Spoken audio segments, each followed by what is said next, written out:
السلام علیکم ناظرین، آج کی کہانی ہے حاسدوں کا انجام۔ کہانی شروع کرنے سے پہلے آپ دوستوں سے ایک گزارش ہے کہ ہمارے چینل K4 کہانی کو سبسکرائب کریں اور ساتھ ہی بیل آئیکن پر پریس کریں۔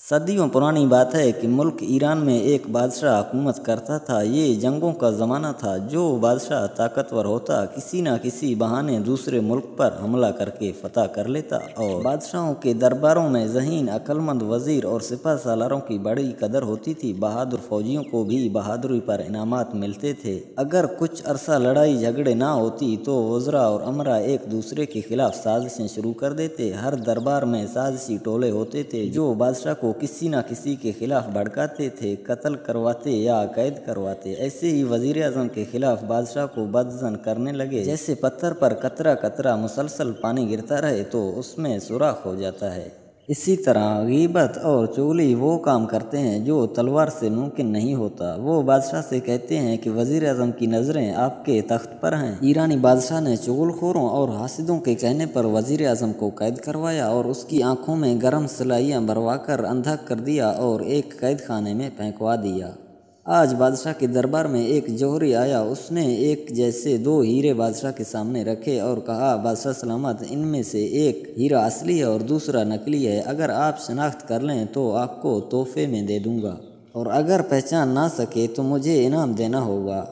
پہلے تو بادشاہ نے کوشش کی مگر ناکام رہا۔ اس نے اپنے جوہری بلوائے اور انہیں شناخت کرنے کو کہا۔ وہ بھی ناکام ہو گئے۔ اس نے بتایا کہ اس سے پہلے 2-3 بادشاہوں کے درباروں میں گیا تھا، وہاں سے بھی انعامات جیت کر آیا ہوں۔ اب تو یہ بات بادشاہ کے لیے چیلنج بن گئی کہ وہ ہیرے کی شناخت نہ کر سکا تو بادشاہ اور اس کے درباری پریشان تھے کہ کیا کریں۔ ایک درباری نے کہا، بادشاہ سلامت، جان کی امان پاؤں تو ایک بات کہوں۔ بادشاہ نے کہا، جان کی امان دے دی، بتاؤ کیا بات ہے۔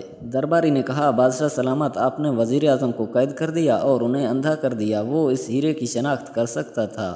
بادشاہ نے کہا، کیا تمہیں یقین ہے؟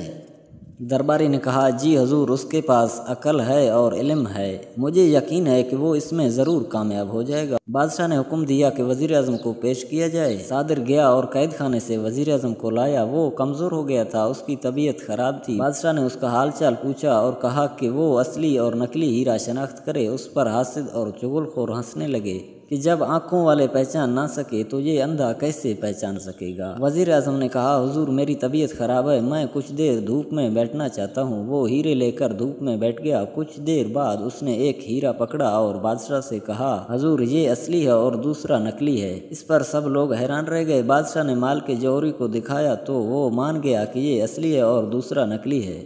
اس نے اصل ہیرا بادشاہ کو تحفے میں دے دیا۔ بادشاہ بہت خوش ہوا اور حیران بھی کہ اس نے اس ہیرے کو کیسے پہچان لیا۔ وزیر نے کہا، بادشاہ سلامت، جس طرح آپ کو کھرے کھوٹے ہیرے کی پہچان نہیں، اسی طرح آپ کو انسانوں کی بھی پہچان نہیں ہے، اور آج اللہ تعالیٰ نے میری لاج رکھ لی ہے۔ میں طبیعت خراب کا کہہ کر دھوپ میں بیٹھا، دونوں ہیرے دھوپ میں رکھے۔ جو اصلی ہیرا تھا وہ ٹھنڈا ہو رہا تھا اور جو نکلی ہیرا تھا وہ چونکہ کانچ کا تھا وہ دھوپ سے گرم ہو گیا۔ بس اتنی ہی بات تھی۔ بادشاہ کو شرمندگی کا سامنا تھا۔ اس نے حکم دیا کہ تمام حاسدوں کے سر قلم کر دیے جائیں اور اسی طرح حاسد اپنے انجام کو پہنچے۔ بادشاہ نے اس نابینا کو اپنا وزیر بنا لیا۔ یہ تاریخ میں پہلا نابینا وزیر تھا۔